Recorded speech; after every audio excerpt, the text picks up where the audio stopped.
All right, so we cool here with Zach from Tempt. How you doing, man? I'm doing great. Thank you for having me. So I just got done listening to your new track, "Living Dangerously," man. That's some good stuff right there. Thank you. Thank you. I'm glad you like it. We had so much fun doing it. Dorothy was such a great addition. She was so fun to work with. So yeah, we're super, super happy with how it came out. I'm getting some classic rock vibes in there. When I say classic, it'll be classic to you because I'm thinking about like around 80s style right there. Sure. Yeah, man. No, absolutely. As I was telling your son, you know, when you look to master anything, any sort of instrument, for me, like vocals, you always look to the greats of the 60s, 70s, and 80s, the stars. They were larger than life. And for me, Steven Tyler was that guy. And I always was so impressed with not only his vocal chops and his performance, but his charisma and just his overall, he was such a rock star. He like really embodied that word. So, with Tempt, we really all, the four of us, bonded on loving that idea, that aesthetic, that rock star, bringing back the high fashion and everything, upbeat, positive rock music. And so we drew all those influences, and we're bringing it into a modern age. That's awesome, man. I'm glad to see that it's all coming back around. You know what I mean? There's a lot of bands that are going for that old sound, and it's really starting to make a movement, which is pretty cool.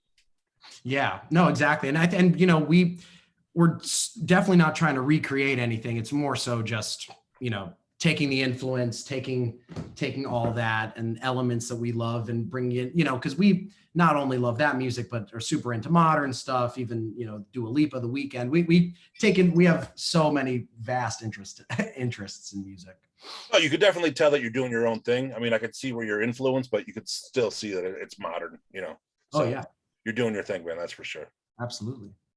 Now, is this going to be part of the upcoming album that you guys got coming out next year? Yes, yeah. So it's the first single from the full length. The full length is due first quarter of next year. We've been sitting on it for a while. It was finished beginning of 2020. So we've been waiting to put it out. But we're so happy that Living Dangerous came out, because we're very excited to hear that. And a lot of our fans, we wrote Living Dangerous a few years ago. So a lot of our fans have actually seen the song live. So we felt like we had an advantage by kind of road testing it a little bit before putting it out and seeing what worked and what didn't, all that stuff. So that was a nice opportunity for us. But yes, we are very excited to put more music out. Now, being in a young up and coming band, it's got to have some of its advantages. I mean, with the pandemic, the music industry basically changed from the way music gets released to touring to everything. And guys that have been in the business for years are adapting to a new wave, and that's what you're just in right now. So it was never like you had like old standards of doing things. Yeah, no, absolutely. I mean, we tried to take as much advantage of this time as possible by, we haven't played a show in an actual club in, almost 2 years. So we decided to make our studio, a really cool vibe. We had lights that we got, fog machines, we tried to make it as live feeling a thing as possible. We would live stream that out to our fans. We would do lots of stuff over Zoom when the four of us couldn't be together, and we would share some of our favorite music with our fans and interact, do like a live chat type thing. So we had to stay connected. We couldn't just sit there. We had a chance. We're working on album 2 right now, so we're keeping jamming out the new material, because as soon as we hit the road, it's like here we go. Now, how crazy is that to have an album already done? The world gets put on hold. You got nothing left to do but time to write. You already got your second album almost done before the other one comes out. Exactly, man. I mean, it was crazy. Again, we got to do we did some photo shoots last year, and we shot the video for Living Dangerous as well. But other than that, it was just a lot of prep work. And yeah, I mean, we wanted to spend the time as best as we could, and the best thing we know how to do is to write music, and it's definitely brought us comfort, and it just feels good to be able to still create during these really, really uncertain times. Now, with you not going on tour for a while, right? You guys are still waiting a little Yeah, bit? I mean, we have a couple local shows coming up. We're doing a show at Mercury Lounge here in the city on October 13th, and then we're doing Debonair Music Hall with Kicks on October 9th. But yeah, we're waiting on an announcement for a more full-length tour. We were supposed to be in Europe for the entire summer of 2020, but that had to be moved till next summer. So, we're really looking forward to, more big things coming. And we'll let you guys know when that happens. But now, what's got to go through your mind, man, when you got an album set to come out it had to get pushed back? You had a huge tour. You're going to go overseas. Was it probably the first time for you, I'm assuming? Yeah, it was our first time as a band going over there, which would have been so crazy. And it's so easy, I think, to look back and be like, what ifs, right? And unfortunately, there's just nothing we could do about it right now. And, got to stay positive and keep grinding. And, it's obviously, I would be lying to you if I said it wasn't disappointing, because of course it's super disappointing. And it's, it can be, it can feel like a little helpless at times, but we just did all that we could. And, we're just hoping for a brighter all of next year and the end of this year as well. So we're just we're in it. We're seeing what happens. Well, I mean, you guys definitely kept busy. Like you were saying earlier, you did a lot of interactive things with your fans, which is super cool. I mean, yeah, during all this downtime, there wasn't really anything going on. I mean, movie theaters were closed down, TV shows were like on hold. The only thing you had was music at that time. And it was like cool to see all these different bands doing different things to keep their fans in the loop of, we're still here. We were still for sure. That's the main thing, because without the fans, we'd be nothing. And, they mean so much to us. And we wanted to, us getting on Zoom every week was like just a little thing of how much, we show our appreciation and everything. And we like to stay connected because it's fun too. Now, do you still plan on doing those things until your tour is announced, or, when you got free time, things like that? Yeah, no, absolutely. For sure. We're very active on our social media. We post daily. We actually started this thing on TikTok, like a Living Dangerous challenge thing where we do seemingly like mundane things that could be considered living dangerous, like mixing your white clothes with your colored clothes and putting it in the laundry together, and like leaning on a door that says don't lean on it. So we've been trying to do some stuff like that. But I mean, absolutely, as time goes on, we'll certainly be, thinking of even new ways to stay connected, new little segments to do. We're always thinking of more stuff. Yeah, man, I bet your fans would love to watch you guys wash your clothes. That's pretty cool. It's already up, so hopefully they do. I'm just busting your balls, man. So I understand this track that you have is going to be on a soundtrack for a zombie movie. Is that right? Yes, The Retaliators. Yes, so that'll be super cool. It just premiered over in the UK at Fright Fest. I'm super excited to see it and see how they use the song. I know a bunch of the Better Noise bands are on the playlist, or on the soundtrack rather, and some of the artists are even in the movie. I think we kind of missed the cut by just a little bit by about being in it, but I would have loved to be a zombie. But next time. So yeah, I'm excited. Hopefully it does well, man. It does. It'd definitely be in the sequel there for sure. Yeah. Hey, why not? So it's got to be interesting to go ahead and get such a big push to be on a movie soundtrack, especially with a lot of big bands that are involved in this project.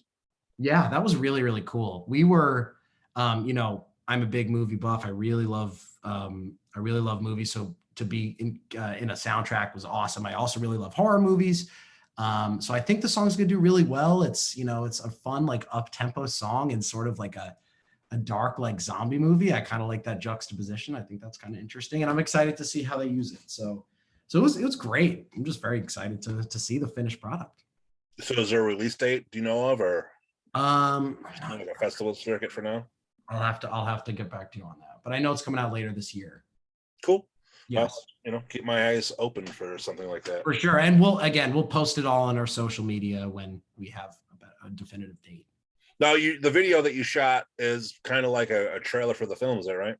Yeah. So we have, there are elements from the trailer in the front end and the back end of the video. And then actually in the actual video projected on the silos behind us, we actually have little clips from the movie in there. So there's like a clip of a car driving by. There's some zombie beheadings or whatever in the background. So we not only, included it in the front and the back of the video, but also in elements in the actual video. So going forward, man, is there a plan to do a couple more singles before the release, or?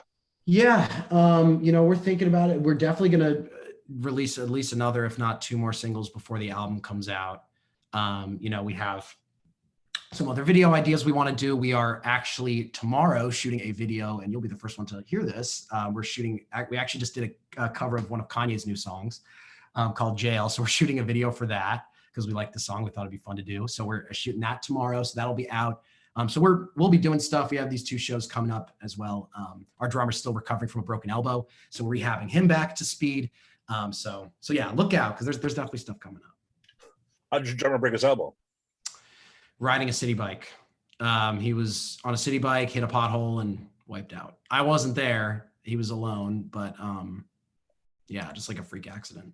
Is he going to be able to fully recover, or you guys got to replace? Well, yeah, this happened. So we were supposed to play a show on my birthday in August. That was going to be our first show back, and like a week before, he broke his elbow, and obviously we couldn't do anything. And so our hands were a bit tied, but he's slowly getting, motion back and starting to like do little paradiddles on his lap, and so he's working towards it slowly rehabbing. So have you guys been once obviously his elbow's broke, but once he's all fully healed, are you guys going to do some rehearsing before you jump into these shows? Or of course, absolutely. Yeah, no, it's been a minute since we rehearsed. So we did a bunch of live shows on like live streams last year, so we were really tight. But it's been a minute since we've rehearsed. So we're definitely going to, once he's good and back. I just can't, I feel like COVID makes you appreciate the little things so much more. I can't wait to go to rehearsal and just play music again,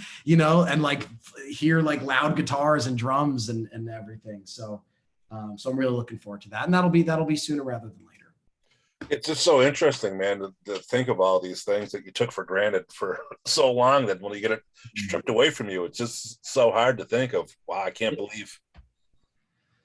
I've never felt more appreciative to go to a rehearsal. I've never felt more appreciative to like do an in-person writing session with the guys. Cause again, like you said, you take so many things for granted, and, times like these really make you appreciate every little thing. Now, you as a music fan, have you been to any shows since the world's opened back up, or no? Yeah, I have. I went to see Green Day and Weezer, which was really cool. I'm a big Green Day fan. Like that, growing up, they were my guys. I love that. Actually, just this past weekend, I went to see My Morning Jacket, which was really cool. Not a band I would really typically listen to, but I really wanted to. I heard they had a great live show, and it was phenomenal. It was great. So I've definitely been trying to go to more shows because, that scratches the itch a little bit, but at the same time, when you're at those shows, you're like, I want to be up there. I want to be playing. So, right. So yes, I have been able to get out and do some of that. So have you noticed that fans are more appreciative when they're watching these shows? I mean, before everyone was, messing around on their cell phones, trying to take videos, or just, being at a show, but not really paying attention. You know what I mean?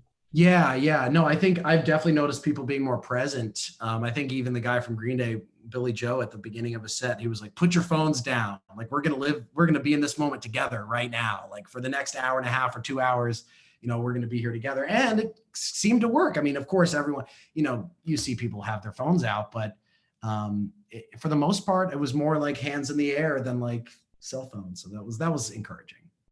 Now, does it get a little anxiety, like planning on a tour? You know what I mean? I mean, you see so many of these bands out there that are getting COVID and have to cancel, or getting sick and then still trying to push through. I mean, look at Korn. They've, Jonathan Davis had it, then Monkey has it now, and Yeah, I mean, I feel like every day, like if you check Twitter, it's just like someone else has canceled their tour.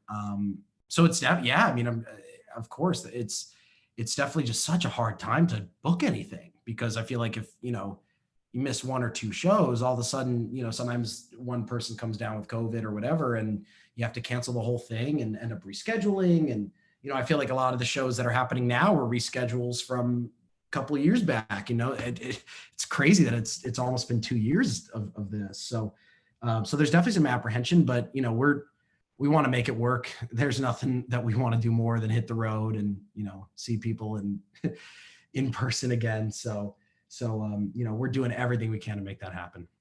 Yeah, like I said, man, it's definitely got to just be a little bit leery to invest all the money in going to a tour, than not knowing what you're going to get back if something happens. It's got to be like, Jesus. It's crazy. So we're doing our best to, keep sane and keep smiling and trying to just, keep positive. Do you have any friends on the road right now that can give you some pointers of like how to, mask up or make sure you're constantly spraying yourself down with something or something? Yeah, no, I mean, I'm I'm friendly with the bassist of this band, Dead Poet Society, who's a really cool band, and I know they just went on a UK tour, and I think they had to cancel a couple of their shows, but they're doing some stuff in the US. And I've been talking to him, and we FaceTimed, and he was like, yeah, it's so weird, like it's very, everything's in a bubble, and you kind of can't do meet and greets or really anything press related, so it's just strange, but they seem to get a majority of their shows down, so that's encouraging too, and I'm happy for them, so that's good. I mean, who would ever thought you had to put all these things in the back of your head? You know what I mean? Of thinking I got to do this. I can't go and talk to people. I got to get on the show and jump on my bus or my van, or just to keep on going. Especially in the United States, like I mean, every state has different regulations, and there's blah blah blah. It's a lot. Now being a younger band, man, I mean, for having this much time off of not being able to play or do anything, I mean, how hard is that to be still a musician during all this time?